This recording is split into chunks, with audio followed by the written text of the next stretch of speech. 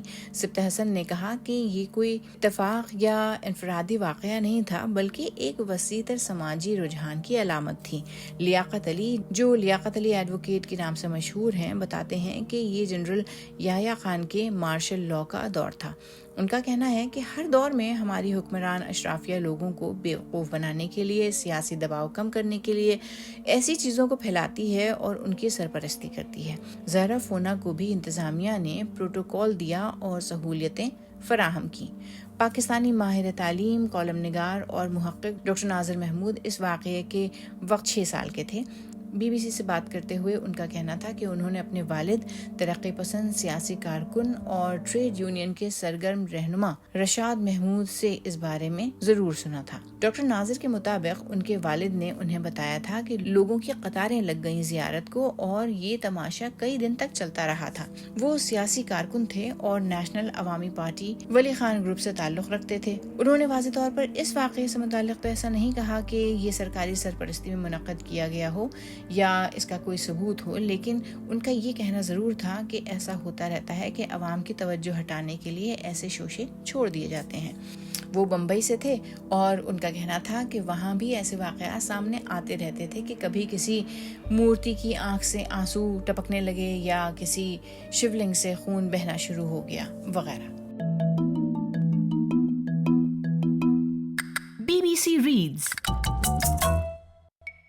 BBC reads کے ذریعے ہماری یہی کوشش ہے کہ BBC اردو کی ویب سائٹ کی وہ سٹوریز جن میں آڈینس کی دلچسپی زیادہ نظر آتی ہے، انہیں اور بھی زیادہ لوگوں تک کیوں نہ پہنچایا جائے۔ تو ہم پڑھیں اور آپ سنیے، اور اپنے دوستوں اور ساتھیوں کو بھی سنائیے۔